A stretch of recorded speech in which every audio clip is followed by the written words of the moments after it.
un solo documento para la cuenta y que es un oficio de la Subsecretaría de Derechos Humanos mediante el cual informa los gastos asociados al arriendo de terrenos y otros bienes inmuebles que sirven de dependencia para las actividades propias de esa cartera. Esa es toda la cuenta, presidente. Muchas gracias, abogada secretaria. ¿Palabras sobre la cuenta?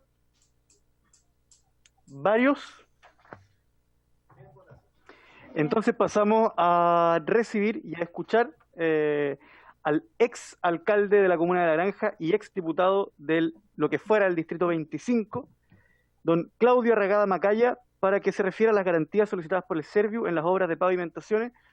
Don Claudio, muy bien, sea usted muy bienvenido a la comisión. Estamos todos muy gratos de tenerlo aquí, así que de ahora en adelante tiene 10 a 12 minutos para exponer su planteamiento y eventualmente hacer los oficios correspondientes. No se escucha todavía. Tiene que dar su audio, don Claudio. Verá que las cosas han cambiado mucho. Yo se lo doy de acá, pero no puedo. Tiene que darle usted su computador.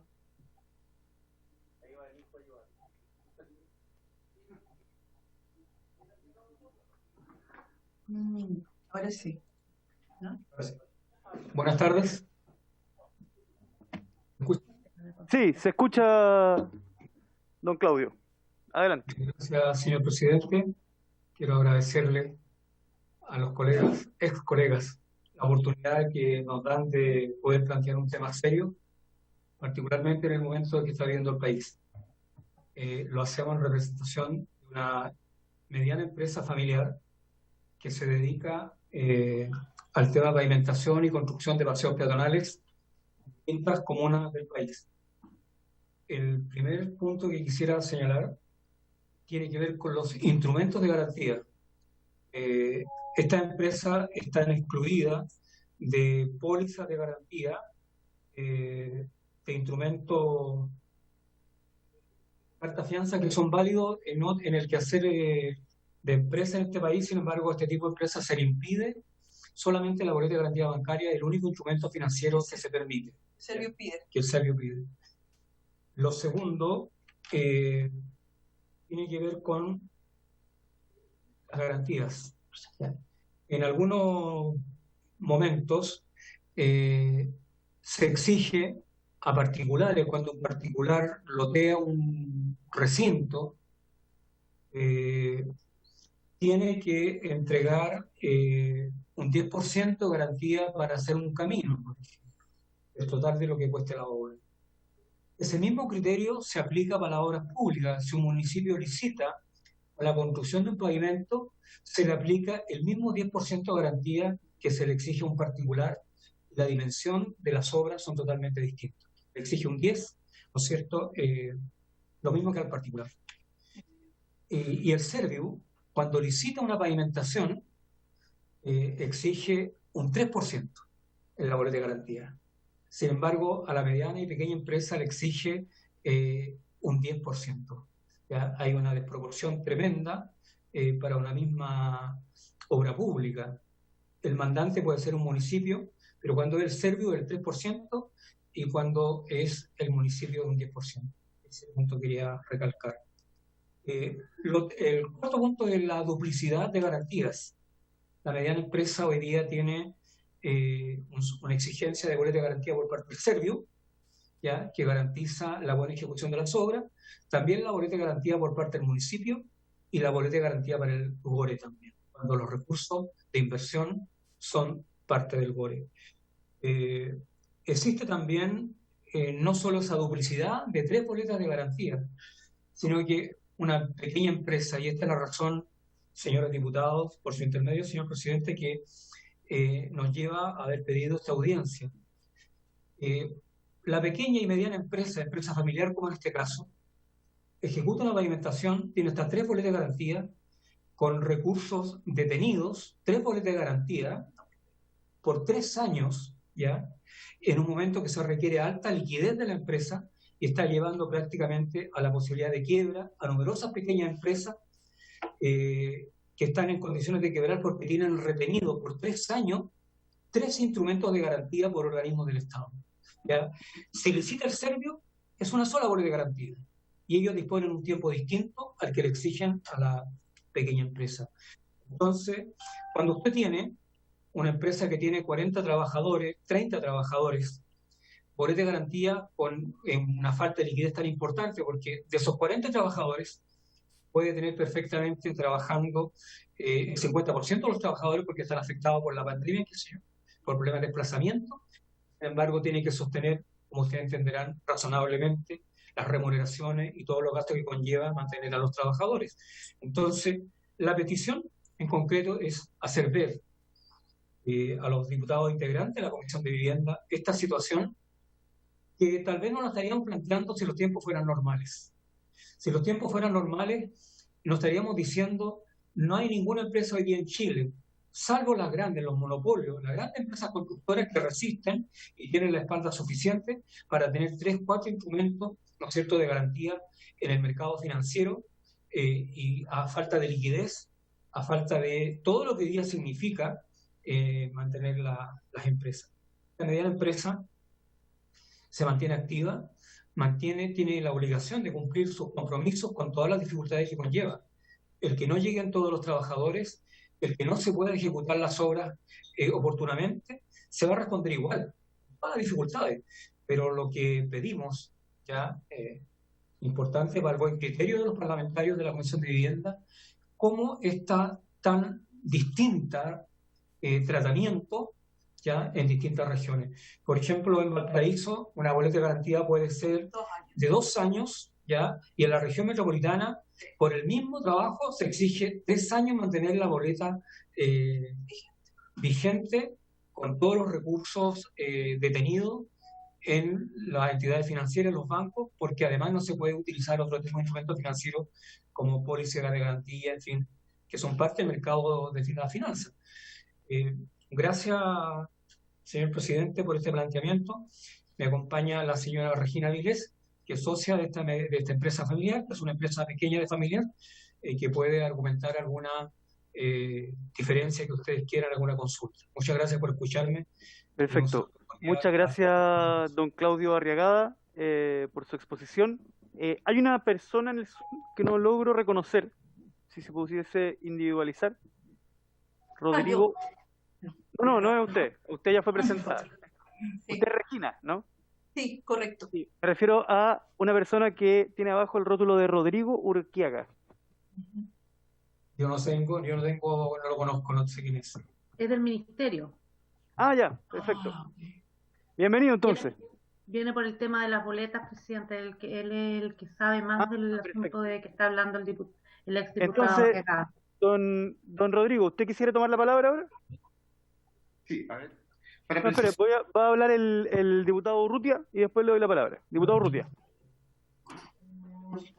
A ver, con el objeto de poder entender bien lo que ha dicho mi ex colega Arriagada. Yo entiendo que aquí la queja es no solo por el monto o los porcentajes sobre las boletas, sino también por el plazo. En toda obra pública normalmente se exigen 3 tipos de garantías, que no son coetáneas, son una detrás de otra. La primera es por la seriedad de la oferta al momento de la licitación, la segunda es por el fiel cumplimiento del contrato, que dura mientras dure la obra, y una vez recepcionada se cambia por una tercera boleta, que es la boleta de garantía de calidad de la obra, por buena ejecución también se llama. Esas son las 3 boletas. La diferencia, por lo que dice mi amigo Arriagada, es que hay montos distintos en los diferentes servios. Algunos cobran, y entre los servios y los municipios. Mientras unos, no sé, aplican un 3% sobre el monto total, otros aplican un 10%, que me parece una diferencia muy, muy grande, y además en los tiempos que dura la última boleta. La última, porque las otras 2 tienen un plazo finito. La primera sobre su seriedad de la oferta hasta que se firma el contrato. La otra es el cumplimiento del contrato, es mientras dure la obra, y la última es la que tiene plazos distintos. Yo creo que esto se debe a que hay distintos mandantes. y hay diferentes criterios. El Servio tiene una forma de llamar y aplica ciertos cánones en parejo para todo Chile. No hay diferencia entre los Servios, entiendo yo. La diferencia se queda marcada cuando son los municipios que normalmente con dineros de los GORE, los gobiernos regionales, fondos del FNDR, son los mandantes. Ellos son los que, porque no es el municipio, es el GORE que en el convenio mandato pone ciertas exigencias. Y ahí es donde viene la diferencia de criterio. Entonces hay diferencias de criterio entre los GORES y entre los GORES y el Servio. Es así, esa es la pregunta que estoy haciendo, porque es la única forma que me lo explico. No sé Sí, si... un poco es así, ¿no? Porque nosotros cumplimos con las dos boletas que tú dices que pide el... ¿No tengo que hablar? Sí, el presidente Está bien, está bien. Perdón, mi poca experiencia con el mundo. Bueno, pero termine la idea, no hay problema. Sí, efectivamente, estas obras prácticamente son financiadas siempre por el GORE y solicitadas por los municipios, y ahí ellos te exigen tener 2 boletas, como tú dijiste bien, o sea, 3 boletas en el fondo, ¿cierto? Hasta cumplir con la de buena ejecución. Ahora, estas últimas obras que hemos realizado, sin embargo, han exigido mantener el mismo tiempo que exige el Servio. El Servio viene entre medio, ¿no? A pedir, cuando empiezan a ellos a, ¿cómo se dice?, a fiscalizar, a supervisar la obra, ¿verdad? Nosotros cuando terminamos la obra tenemos que entregarle a ellos la boleta. Y es solo Perfecto. boleta y no otro instrumento de garantía. Eso es lo que nosotros estamos pidiendo un poco, que cambie tal vez el instrumento, porque eso tiene una carga financiera muy alta para la empresa. Muchas gracias, doña Regina. Eso. Le vamos a dar la palabra al gobierno. Don Rodrigo. Lo primero, precisar un aspecto, corregir, digamos, una precisión. Cuando las contrataciones de obras son efectuadas por los municipios se rigen por la Ley de Compras Públicas. Por lo tanto, los procesos de licitación y contratación de las obras efectuadas por los municipios, conforme a la Ley de Compras Públicas, los obliga a pedir esa boleta de seriedad de la oferta, que es una boleta chica inicial, ¿no es cierto? Después viene la garantía de fiel cumplimiento del contrato y después de buen comportamiento de las obras. Esa es la estructura, digamos, de boleta que opera en esa contratación municipal. Las contrataciones de obras públicas efectuadas a nivel sectorial por parte del Servio aplica el reglamento el Decreto Supremo 236 de 2002, en el cual, tratándose de obras, un reglamento que regula la contratación de obras por parte de los Servios, no establece la boleta de garantía de seriedad de la oferta. En estos casos de contrataciones de Servio, por lo tanto, toda obra contratada por Servio, al amparo del Decreto Supremo 236, que regula la contratación de obras, solamente se exigen 2 boletas, que es la boleta, ¿no es cierto?, de fiel cumplimiento del contrato y la de buen comportamiento de la obra. Y eso está regulado en el reglamento DS236. Ahora, ¿qué pasa con las contrataciones de obras que efectúan las municipalidades?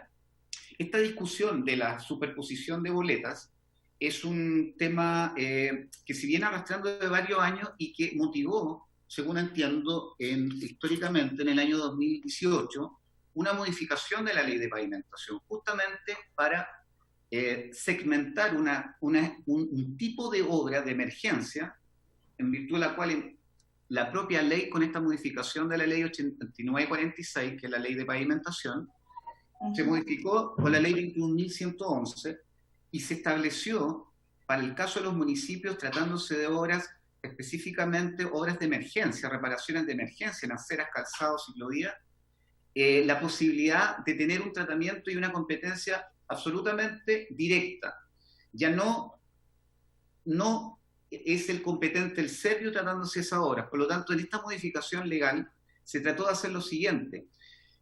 Lo que había antes en la ley de pavimentación era una competencia absoluta que tenía el Servio, salvo la Comuna de Santiago, que tiene su ley de pavimentación propia.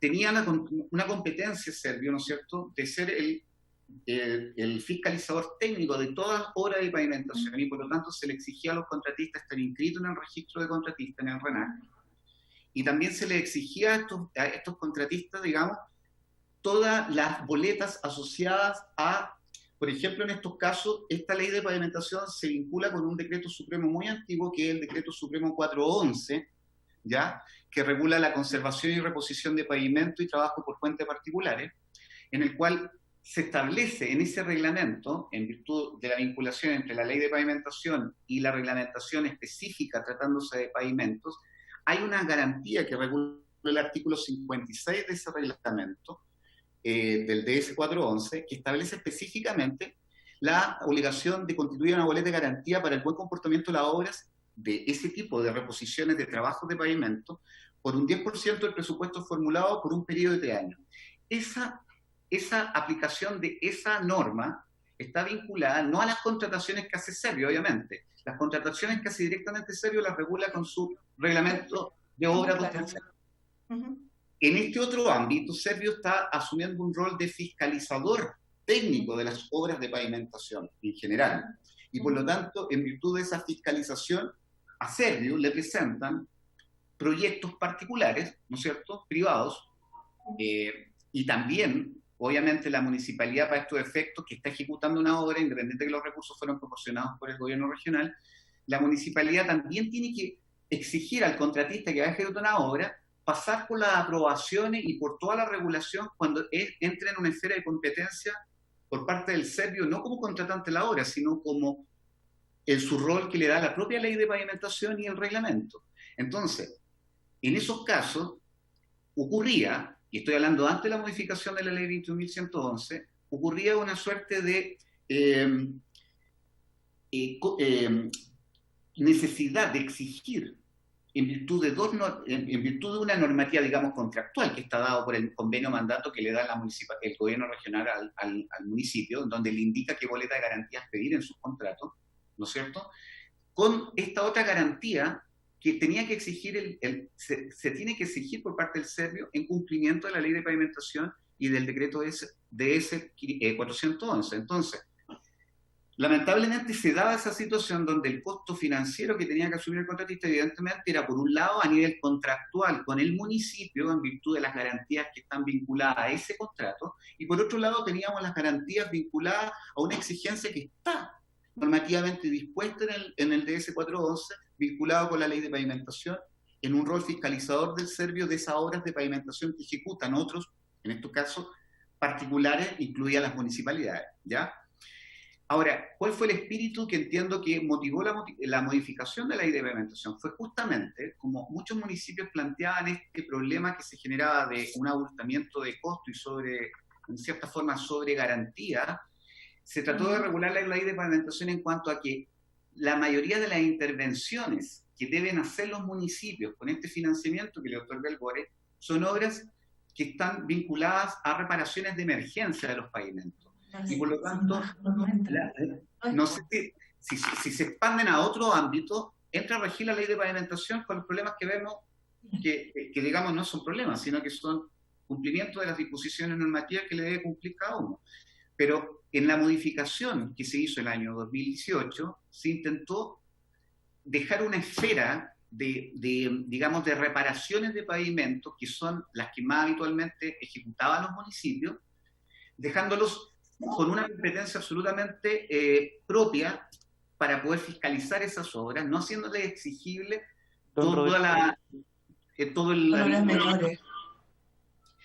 obras de reparaciones de emergencia. Así está dicho en la ley, decía ejecutar reparaciones de emergencia en aceras, calzados, ciclovías con objeto de mantenimiento. En esos casos, esas obras no deberían presentar el problema de esa fiscalización, porque esa fiscalización sale del Servio. Y por lo tanto, al salir del Servio, ya es el municipio. Espero, porque, doña Regina. No me queda claro. Doña Regina, voy a pedir que no hable mientras habla don Rodrigo, o que apague el micrófono, y a don Rodrigo, que está muy completa su respuesta, pero tenemos que encaminarnos hacia el final de la respuesta. O sea, en estos momentos, conforme a la normativa vigente, considerando la modificación de la ley de pavimentación que se generó en el año 2018, no logro establecer, me pude conectar un poquito retrasado, por lo tanto no logro establecer cuál problemática concreta en obras de ejecución que esté efectuando actualmente un municipio no entrarían en la calificación de obras de emergencia, que son las que motivaron la modificación de la ley de pavimentación y que finalmente generó el destrabamiento de esta doble garantía, porque si no son de esas, están regidas por el concepto de la ley de pavimentación en todos los demás aspectos, porque estas obras son excluyentes, las de emergencia que han facultado los municipios, baches de 20 metros, hay toda una regulación de qué tipo de desperfecto de pavimento debe haber, y en esos casos no debería darse esta duplicidad o cobro, porque en definitiva estas obras no van a ser fiscalizadas por el Servio, y por lo tanto no me queda claro qué obras se plantearían como que ejecuta un municipio. Sí, claro. Muchas gracias, don Rodrigo. Antes de que sigan las preguntas, el diputado Urrutia generosamente se ha ofrecido a hacer 2 propuestas de oficios de parte de la comisión al ministerio. Por lo tanto, todo lo que quede pendiente va a poder ser contestado por escrito. En caso de que a la comisión le parezca insuficiente la respuesta, obviamente volveremos a citar tanto al ex diputado Arriagada como a don Rodrigo para aclarar los términos de la respuesta, pero le vamos a dar la oportunidad de responder por escrito. Y ahora tiene la palabra el diputado Urrutia, quien le propondrá a la comisión los 2 oficios pertinentes. Diputado Urrutia, tiene la palabra. Sí, el señor Rodrigo Urquiaga, sí, ha planteado bien la historia de la modificación de la ley de pavimentación que le hicimos en el periodo pasado en esta comisión y que participó el ex diputado Arriagada. Pero el origen de esa modificación tenía otro objeto, que era agilizar los proyectos de pavimentaciones menores por parte de los municipios, dado que la Contraloría había objetado y había hecho juicios de cuenta a algunos alcaldes que se habían apresurado en tapar algunos hoyos o baches, como llaman, eventos, con recursos propios, porque no tenían la previa autorización de Servio. Entonces, por eso se hace esta división de la ley de pavimentación y se crean estas pequeñas obras que los alcaldes les permite actuar con mayor agilidad. Ese fue el objeto. Sí. Ahora, yo creo que esto se está produciendo no por la ley de pavimentación, sino por los convenios mandatos que hacen los GORE, que ahí ellos establecen distintas condiciones en cada uno de los... Cada GORE no tienen un criterio uniforme para establecer los montos y los plazos de las garantías. Así que yo le quiero proponer, presidente, que hagamos un oficio, tanto al Servio y como a los GORE, para establecer que nos informen en primer lugar... ¿A todos los GORE? A todos los GORE. Cuáles son los montos, los tipos de garantías que exigen en los convenios mandatos y los montos y los plazos de esas garantías. Espera un poquito. Para poder comparar. Ahí está el primero. Ahí está el primero. Doña Claudia, ¿tiene precisión de la propuesta del diputado Urrutia? ¿Logró anotarla? Sí, estoy tomando nota. Perfecto. Le pregunto a la comisión, ¿tienen a bien tomar por unanimidad el acuerdo de hacer el oficio a los GORE y al servicio, al Servio, en los términos expuestos por el diputado Urrutia? Perfecto. Se toma el acuerdo.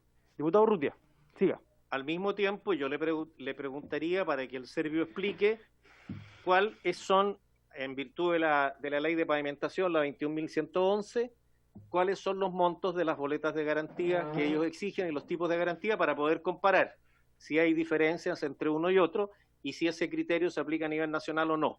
Es el segundo. Y la tercera, que es los pavimentos de emergencia que hacen los municipios directamente, se rigen por la ley de compras públicas. Y ahí claramente se establecen cuáles son el tipo de garantía, pero no establece los montos. No establece montos ni plazos. Probablemente ahí los municipios aplican distintos criterios. Podría ser la otra razón, pero yo no sé si vale la pena preguntarle a los 346 municipios del país, pero primero veamos... Pero preguntémosle a los pertinentes. Sí, preguntémosle a los GORE primero y al Servio y hagamos esa comparación, porque los GORE nos van a decir que en sus convenios mandatos qué es lo que están exigiendo y poder comparar si hay diferencias o no, y de acuerdo a eso proponer una modificación en la ley de pavimentación para que se puedan uniformar los criterios a nivel nacional. Perfecto.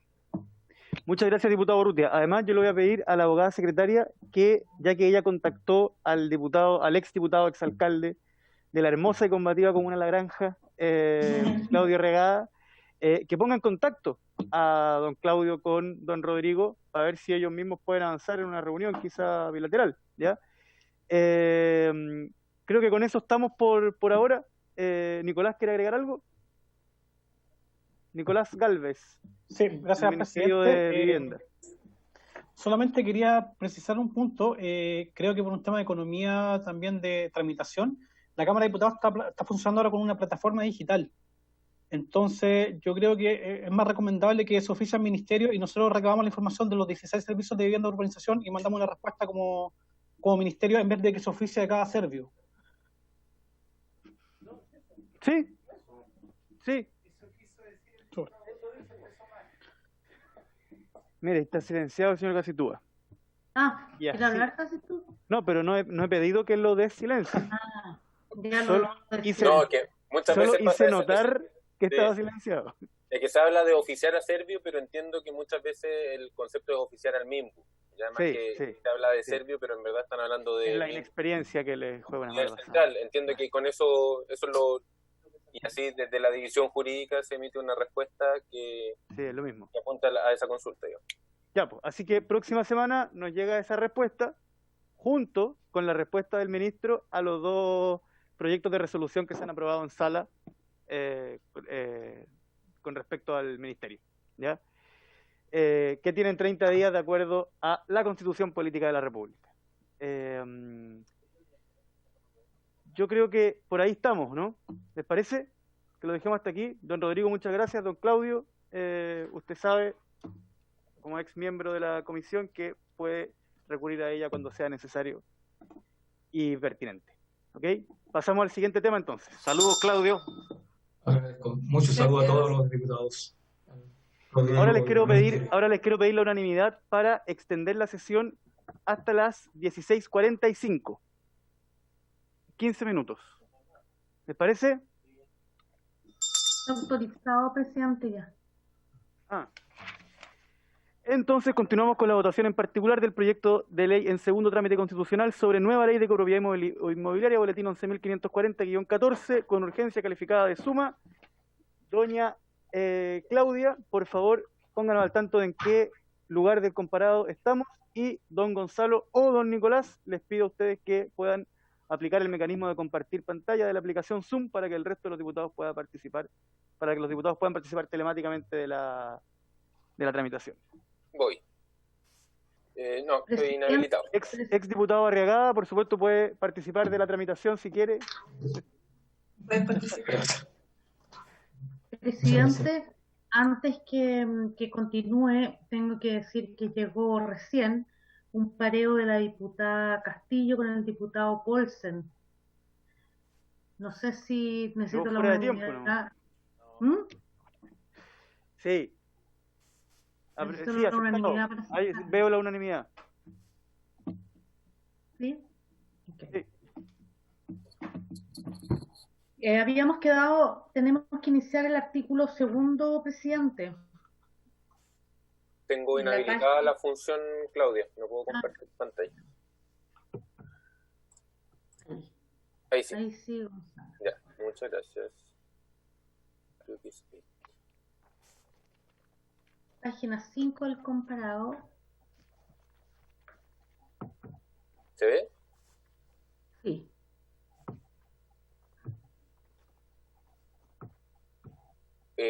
Pero sus instrucciones, presidente.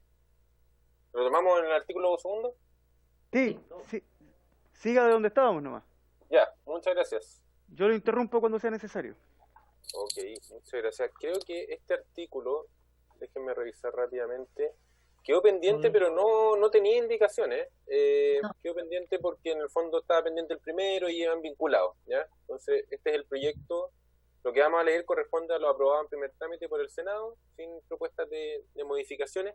Básicamente son recoger en el artículo segundo definiciones que ya tiene la ley vigente, la 19.537, hacer algunas precisiones de redacción, varias menores, e incorporar algunas definiciones nuevas, vinculadas con artículos también nuevos de la ley. Entonces, el artículo segundo señala: para los efectos de esta ley se entenderá por, número 1, condominios. Se define condominios como las edificaciones y o los terrenos acogidos al régimen de copropiedad inmobiliaria regulado por la presente ley. Se cambia construcciones por edificaciones, un término más preciso. Y se elimina la distinción entre condominio tipo A y tipo B porque está en el artículo primero que votamos en la sesión pasada, ¿ya? Quedó en ese artículo los tipos de condominio, entonces se elimina de acá, ¿ya? Después, unidades, numeral 2. Ustedes me interrumpen si quieren hacer alguna precisión en alguna definición. Dale. Unidades, señala... Espere, Gonzalo. ¿Sí? Sí, le voy a avisar a Claudia que yo en este momento no puedo ver a los diputados que están telemáticamente, por lo tanto, ella me va a tener que avisar cuando alguien esté pidiendo la palabra. ¿Ya? Sí, presidente.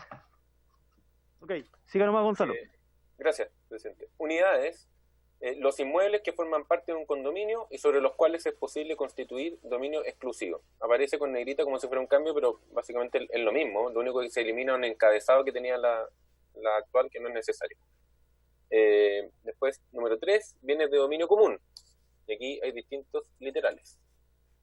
Letra A, los que pertenezcan a todos los copropietarios por ser necesarios para la existencia, seguridad y conservación del condominio, tales como terrenos, cimientos, fachadas, muros exteriores y soportantes, estructuras, techumbres, ascensores, tanto verticales como inclinados o funiculares, montacargas y escaleras o rampas mecánicas, así como todo tipo de instalaciones generales y ductos de calefacción, de aire acondicionado, de energía eléctrica, de alcantarillado, de gas, de agua potable y de sistemas de comunicaciones, recintos de calderas y estanques. Es equivalente a la letra A actual. Se eliminó un de dominio común porque era reiterativo. Letra B, aquellos que permitan a todos y a cada uno de los copropietarios el uso y goce de las unidades de su dominio exclusivo, tales como terrenos que pertenezcan a todos los copropietarios, diferentes a los indicados en la letra A precedente, circulaciones horizontales y verticales, terrazas comunes y aquellas que en todo o parte sirvan de techo a la unidad del piso inferior, dependencias de servicio comunes, oficinas o dependencias destinadas al funcionamiento de la administración y a la habitación del personal. También es equivalente a la letra B con pequeñas correcciones de redacción. Letra C, los terrenos y los espacios que formen parte de uno de los sectores o edificaciones colectivas que contemple un condominio, diferentes a los señalados en las letras A y B precedentes. Ahí se precisa en la redacción, la ley vigente habla de espacios de dominio común colindantes con una unidad del condominio, lo que no era del todo muy claro y no estaba recogido la idea de los sectores o edificaciones colectivas que contempla un condominio, que también lo vimos la semana pasada, cuando un condominio tiene distintos sectores y tiene bienes comunes para cada sector. Después letra D, los bienes muebles o inmuebles destinados permanentemente al servicio, la recreación y al esparcimiento comunes de los copropietarios, también son bienes comunes. Estamos recordando la letra, el número 3 son distintas definiciones de bienes comunes. Y letra E, aquellos a los que se les otorgue tal carácter en el reglamento de copropiedad o que los copropietarios determinen, siempre que no sean de aquellos a que se refieren las letras A, B, C y D precedentes. También recoge la letra E existente. Acá se recoge en este artículo algo que está en el artículo 14 actual, que dice, no podrán dejar de ser de dominio común aquellos a que se refieren las letras A, B y C precedentes, mientras mantengan las características que determinan su clasificación en estas categorías. Es lo mismo ordenado en otro lugar. No cambia el contenido de la norma. Si no tienen observaciones sobre los bienes de dominio común, paso a la definición de asamblea de copropietarios. Número 4. No, espere, Gonzalo. Diputado Urrutia. Hay un bien común que no está considerado, que son los cierres perimetrales. Salvo que lo considere en lo que llaman aquellos que dan seguridad. Pero como están el tales como... Porque el artículo parte, los que pertenezcan a todos los copropietarios por ser necesarios para la existencia, claro, seguridad y conservación. Pero después cuando dice tales como, a mí me parece que ahí hay una repetición de cosas. ¿Cuál es la diferencia entre fachada, muro exterior? Después dice y soportantes y estructuras, se está repitiendo, un muro estructural es un muro soportante. Después, pero no menciona los cierres perimetrales. Entonces, sí, yo agregaría en cierres perimetrales y ahí en muros exteriores y soportantes yo pondría todos los muros, todos los muros de un edificio son estructurales y son parte del bien común, no se pueden modificar. Sí, el objeto de esto es que se identifique cuáles son los bienes comunes y que nadie puede modificar o tocar o hacer una remodelación en que está tocando un bien que es común, sin permiso del resto de la comunidad. Ese es el objeto, me imagino. Por ejemplo, Sí, nadie se podría apoyar en una reja perimetral o adosar a un muro estructural una bodega para hacérsela como propia, sin permiso de la comunidad. Entonces, para eso quieren identificarlo, pero me parece que hay un poco no... Está medio enredado eso. Sí, respecto a los muros, diputado, es cierto, todos los muros estructurales son comunes.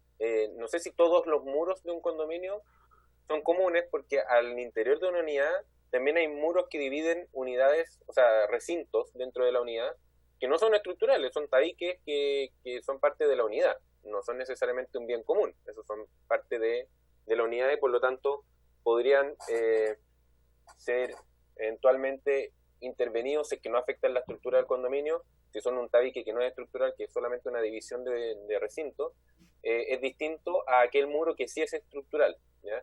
Y que no se puede abrir un hoyo para conectar dos recintos porque ese muro precisamente está soportando una carga constructiva del condominio. No sé si se entiende. Sí, perfectamente. Lo que pasa es que hay una diferencia entre muro y tabique. No son sinónimos. Cuando hablamos de tabique, ningún problema, pero un muro estructural, aunque esté al interior de un edificio, de un departamento, de una unidad... Es un muro estructural, es común. Ese muro es común. Sí, porque ahí no lo puede mover. Sí, claro. No, en eso estamos de acuerdo, completamente de acuerdo. Los tabiques todos los tabiques están al interior de una unidad y por lo tanto no hay problema que los modifiquen o los cambien. Pero si es un muro estructural, no. Aquí habla de muros exteriores y soportantes y después habla de estructura. Ahí me parece que hay una repetición. Sí. No sé si las losas, aunque parece que las losas están en alguna parte. ¿Y por qué no poner todo elemento estructural del edificio? ¿Aquí? ¿En estructura? Sí, pero todos los elementos estructurales del edificio son bienes comunes y no pueden ser modificados o alterados porque obviamente hay un riesgo si lo hacen, esté o no esté dentro de la unidad. Por eso fíjate que parte como cimiento, un elemento estructural. Sí. Después habla de la fachada, que no tiene nada que ver con lo estructural. No sé, hay una mezcla de conceptos aquí. Por eso te digo que hay una mezcla de conceptos, y ¿por qué no lo ordenamos? Mejor a lo mejor no lo veamos ahora, dejémoslo para la próxima, pero ordenemos para que esto quede mejor. Y yo además incluiría cierres perimetrales. Yo llegué y me puse a intervenir en el texto. Gonzalo, yo quiero hacer una pregunta de técnica legislativa. A veces ejemplificar a qué nos referimos cuando se da una definición previamente, porque aquí hay una definición, y después dice el famoso tales como. A veces eso enreda, porque hay cosas que entran en la definición, pero no están en los ejemplos, y se genera esta duda de si están quedando fuera o están quedando dentro. Esto es una discusión que tiene 150 años, ¿ya? pero literalmente, digamos. Pero quizá en este caso sería una innovación bastante grande con respecto a la ley anterior, pero no poner la lista, sino que definir muy bien a qué tipo de cosas nos referimos para que no se produzca esta confusión.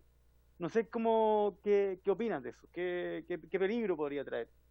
Porque el día de mañana se puede inventar un nuevo elemento, porque, a ver, le pongo un ejemplo. El aire acondicionado no existió siempre. ¿Quién sabe qué se va a inventar después? Que va a entrar dentro de la definición, pero no va a estar en la numeración, ¿entiendes? No, incluso el aire acondicionado podría estar en la letra B. Claro, de hecho. Tiene que estar ahí. Porque no sé si tiene mucho que ver con la existencia, seguridad y conservación del condominio. No, pues el condominio puede existir sin aire acondicionado. O sea, no... Sí, por eso, aquí hay una mezcla a ver, si es por técnica legislativa, yo le entiendo el punto. Ese tal es como, si uno quisiera dejarlo en una norma, quizás el reglamento de la ley de copropiedad, que uno podría decir, mire, ¿sabe que en el reglamento podría entrar a hacer estas precisiones, si uno quisiera? Es una técnica que el legislador usa para que le entiendan muy bien a qué se refiere y a veces resulta contraproducente a sus intenciones. O sea, a ver, lo esencial aquí es esto, ser necesario para la existencia, seguridad y conservación del condominio. Lo demás es ejemplificador, pero ya hemos visto que algunos ejemplos de eso también uno podría decir, mire, no sé si son necesarios. Claro, pues porque eso, hagámoslo de nuevo, pero solo para que se entienda lo que yo estoy planteando. Dejemos que otras personas interpreten la ley y démosle definiciones claras, pero que los ejemplos sea una discusión que no quede en la ley. Es mi propuesta, yo voy a hacer una indicación al respecto, pero va a quedar pendiente este artículo, ¿ya? O sea, o este numeral. Este numeral. Estoy tirando el pendiente precisamente ahí al número 3, por si... Ahí.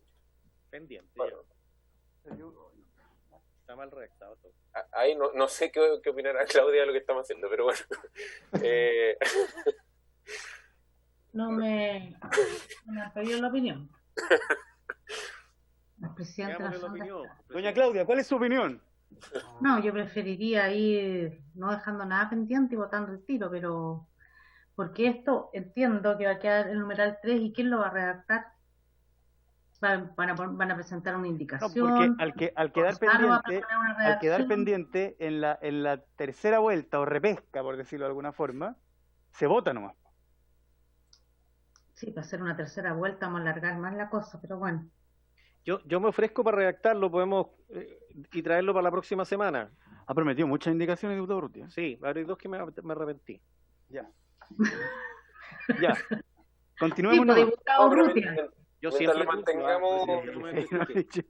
Solo le estaba recordando que tiene una deuda ya importante. No, si ya presenté ya. Ya, va a ser con interés. Quizás esta tercera vuelta es una herramienta muy excepcional. Y quizás podemos ir. Sí, si no, van a quedar poquitas cosas. Hagámoslo la próxima vez. Lo que pasa es que además este artículo, por tener indicaciones, no lo habíamos leído. Claro, nunca habíamos tenido nunca lo habíamos lectura, discutido este artículo. Entonces es natural que ocurra lo que pasó con todos los otros artículos, incluyendo los que no tenían indicaciones. Ya, sí. Mucha conversa. Sigamos nomás a la letra. Numeral 4. Asamblea de copropietarios.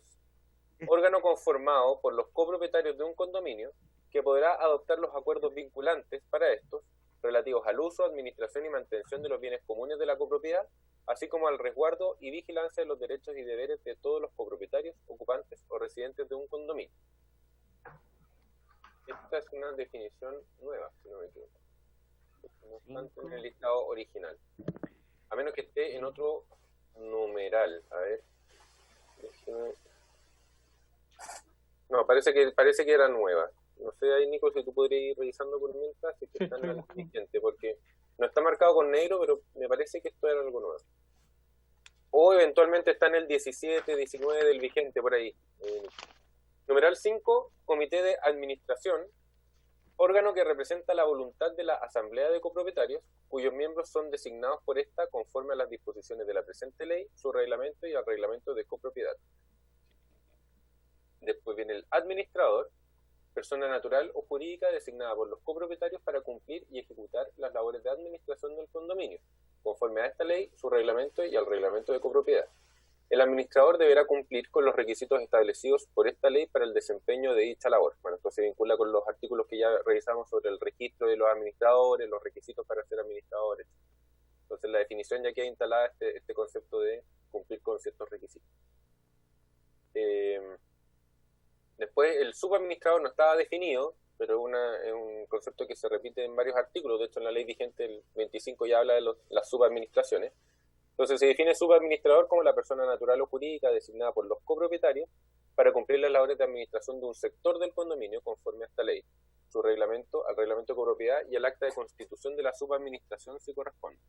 El subadministrador deberá cumplir con los mismos requisitos establecidos por esta ley para el administrador.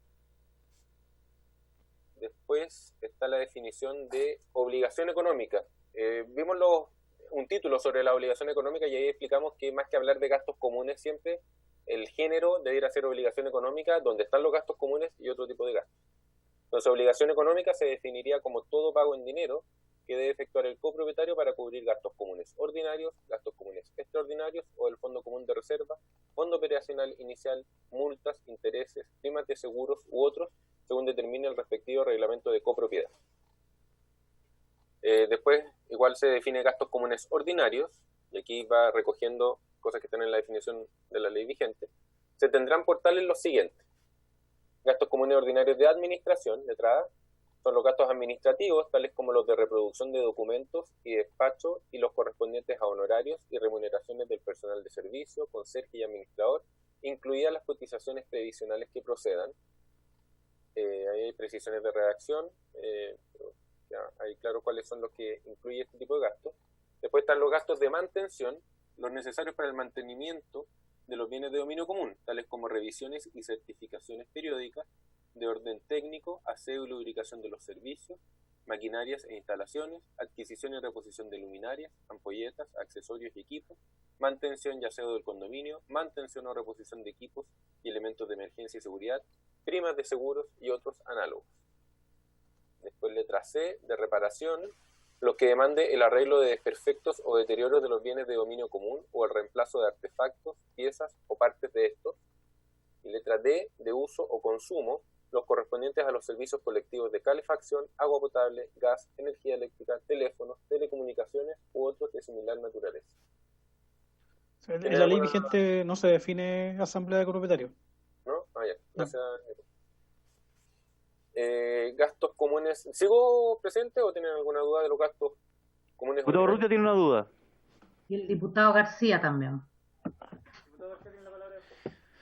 Uno de los gastos más relevantes es la certificación y mantención de ascensores en todo edificio de altura, digamos.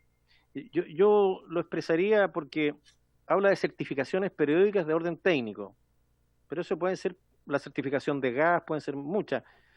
No sé si separarlo, porque los ascensores yo creo que además de los gastos en conserje, una de las partidas más caras o más difícil de financiar. Quizás lo expresaría. Ya. No, diputado García tiene la palabra. Perdón. Gracias, presidente. A ver, dos cosas. Primero, cuando dice ahí de energía eléctrica, hoy día también hay mucha energía solar. Pueden tener algún edificio paneles solares y las pueden combinar. También yo creo que ha llegado el momento de ir poniendo esto en las nuevas instalaciones. Agua potable, está calentando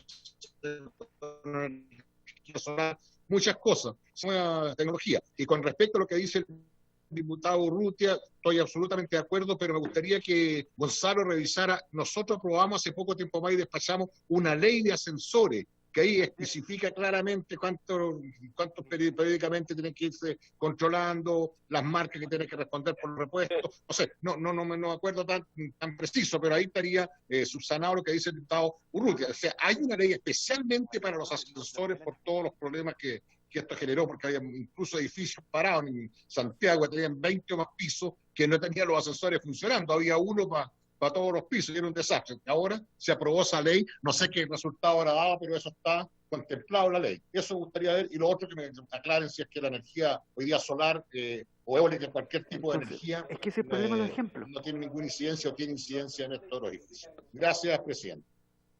Es que ese es el problema de los tales como. Diputado Urrutia tiene la palabra. Ya. Pensé que quería reforzar su punto. Era un comentario. Ya. Don Gonzalo. Sí, estaba buscando, hay artículos especiales para el tema de los ascensores en esta misma ley, ¿ya?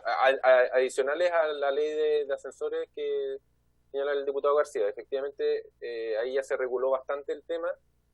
Aquí, en esta misma ley, no lo encuentro ahora, pero se hace mención a las certificaciones de ascensores en varios pasajes de la ley. Una es, por ejemplo, como una obligación del administrador el verificar que se hagan las mantenciones, certificaciones. Espera un poco, Gonzalo. Voy a pedir que quien sea el administrador del programa admita al diputado Cast. Yo lo admití, presidente. Ya, que iba a pedir la unanimidad, pero no. Don Gonzalo, continúe. Sí, el tema de los ascensores está recogido en varios artículos de esta ley, ya como funciones del administrador, y efectivamente es uno de los gastos. Lo importante es que quede definido acá como un gasto ordinario de mantención, ¿ya?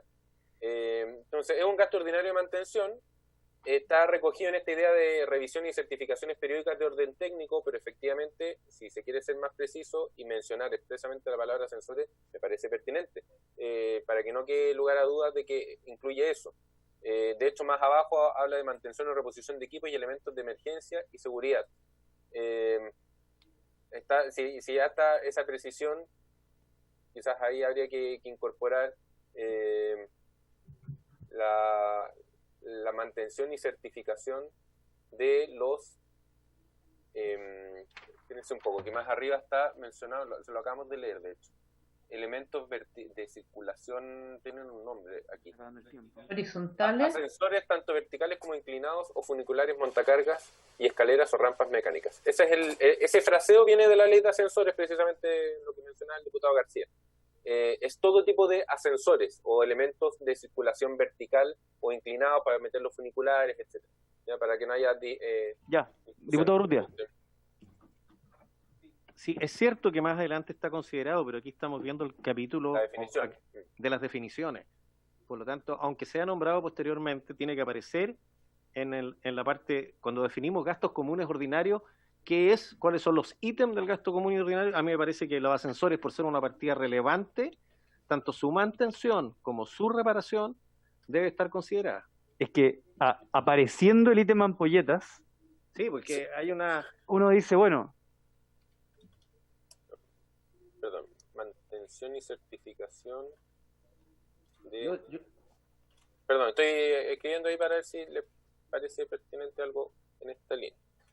Mantención y certificación de ascensores, tanto verticales como inclinados, funiculares, montacargas y escaleras o rampas mecánicas.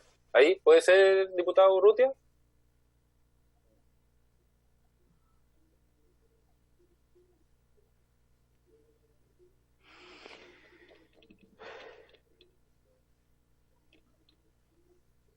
¿Diputado Urrutia? Sí, estoy leyendo.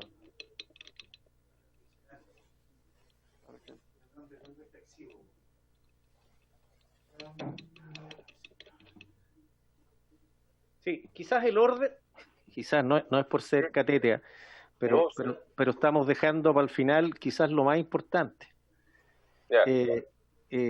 Porque no podés comparar la mantención de un ascensor con el cambio de la ampolleta. Sí, no sé, las ampolletas están ahí. Y quizás yo eliminaría la palabra ampolleta, basta con luminaria. Suena como... ¿Quizás quién puso eso? Viene de la ley vigente, digamos, no se quiso innovar al respecto, pero... Hoy día se usan luminarias porque la ampolleta ya no existe, casi no la colocan. ¿Ya? Yo creo que hay un problema cuando el legislador intenta ser exhaustivo con los ejemplos de luminarias. Yo borraría de frentón la palabra ampolleta, eso, de luminarias, accesorios y equipo. Mantención, yo sé lo que... Sí, ahí me parece que queda mejor y más claro. Vamos a ver si el resto está de acuerdo. Yo, Gonzalo, antes de avanzar, yo quiero hacer una pregunta sobre el número 4. ¿Ya? A ver, lo que pasa es que estos artículos son muy relevantes porque son los que establecen la estructura orgánica de todo lo que viene. Claro, este es el poder, ¿ya? La distribución del poder. Quiero saber qué... Entiendo que la asamblea de copropietarios no está definida en la legislación anterior. ¿Te fijas en qué página? No, dos más arriba. Número 4, estábamos... Acá, la página anterior. Claro, el diputado García quiere decir algo, presidente, también. Le informo. Ya, déjeme terminar la idea y le paso la palabra al diputado García. Lo que pasa es que la asamblea de copropietarios es el órgano más importante. Si estoy entendiendo bien, haciendo un paralelo de comparación con la Constitución, esta sería la nación sobre la cual reside la soberanía, ¿ya? Entonces quiero saber si hay alguna implicancia real del hecho de que incluyamos esta definición a una legislación que no la incluía, porque según entiendo, y pido que me corrija, porque es una pregunta genuina, no retórica, la asamblea de copropietarios, a pesar de no estar definida en la legislación vigente, igualmente existe en la legislación vigente. De ella deriva el poder del comité de administración y subsiguientemente la del administrador. Entonces quiero saber qué implicancias tiene incluir esta definición y no otra, o incluir esta definición versus no tener una definición. Diputado García, tiene la palabra. Yo creo que es fundamental. Sí, pero ¿cómo no existían? ¿Arreglamos los ascensores o no? El presidente. Quedó arreglado. ¿Sí? El artículo 17 de la ley vigente. Es que el diputado García había pedido la palabra. Sí, no, presidente, yo quiero hacer una aprehensión nomás. Cuando se habla de ampolletas, siempre pueden haber un edificio que tiene la varitas adosadas a las paredes que una hacia abajo, no necesariamente para ahorrar un plus todo el patio o donde está el estacionamiento. Y muchos de los estacionamientos tienen ampolleta. Entonces puede darse la paradoja que alguien diga, ¿sabes qué más? Yo no tengo ninguna obligación de cambiar la ampolleta, cada uno la cambia, que tienen patios comunes como quieran. Por eso que se ponen las ampolletas, no se pone como que sea una ley retrógrada, porque la combinación es mixta. Hay, como dice muy bien el diputado Urrutia, luminaria, que también la luminaria es la que sostiene la ampolleta, valga la redundancia, porque adentro que la abre tiene una ampolleta, y la ampolleta de las lámparas que se ponen cebosas en la pared o son las que alumbran los jardines. Por lo tanto, creo yo que no daña poner ampolletas. Gracias, presidente. Muchas gracias, diputado García. Sí. Ya. Es que tenemos dos temas abiertos. Nicolás había pedido la palabra y se nos acabó el tiempo. Sí, presidente, solo para precisar que la ley vigente, la ley 19.537, el artículo 17, señala que todo lo concerniente, en este caso a la administración del condominio, será resuelto por los copropietarios reunidos en asamblea, sin perjuicio de los demás mecanismos contemplados en esta ley. Entonces ahí se desprende pero de no que... define, o sea, la crea en esa redacción, pero no le da una definición. Claro, exactamente. Entonces, este proyecto busca precisar la normativa. O sea, es raro que la Asamblea, si bien está creada, es pertinente que tenga una definición. Nosotros compartimos que el proyecto de ley incluya una definición al respecto. ¿Cuál es el alcance? Que mejor la norma, digamos. O sea, sí, yo no me parece que una buena definición. Solo me llamaba la atención que no existiera. Diputado Urrutia, sobre ampolletas. Parece muy pueril la conversación, pero la verdad es que luminaria es el concepto genérico. Son todos aquellos elementos que iluminan, porque si no tendríamos que poner los tubos fluorescentes también, o cualquier otro elemento, los chonchones y todas esas cosas. Entonces yo las velas. Entonces yo creo que basta con la reposición de luminaria, que es todo aquel elemento que da luz o ilumina, que es lo mismo. Así que no es necesario ponerlo, es redundante en la ley. Diputado Urrutia, diputados y diputadas, se nos acabó el tiempo y esto ya está prorrogado, por lo tanto tenemos la posibilidad de votar lo que hemos visto o dejarlo discutido más no votado. ¿Les parece que votemos? Doña Claudia, ¿usted nos podría recapitular todo lo que hemos visto hoy día para ponerlo en votación en un solo conjunto? Pero, presidente, terminemos de ver el artículo 2 porque quedamos hasta solamente el numeral, vamos a votar algunos numerales del 2. Pero es que se acabó el tiempo. Ya tenemos pendiente el numeral 3 y no sé si vamos a dejar pendiente la letra B del numeral 9 y llegamos hasta ahí nomás, hasta la... A ver, perdón, ¿en cuál vamos? Vamos en el numeral 10 del artículo 2. Ya, siga nomás, don Gonzalo. Voy a pedir la prórroga por 7 minutos y 30 segundos más.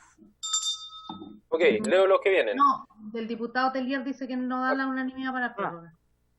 Entonces votemos lo que ya hemos visto o dejamos todo para cuando terminemos. Quiero dejar todo pendiente, presidente. Sí, entiendo que para usted es difícil hacer esto mediante este mecanismo, así que lo vamos a tomar así, ¿ya? Desordenado. Por haberse cumplido el objeto de la sesión, esta se levanta. Gracias a todos. Que estén bien.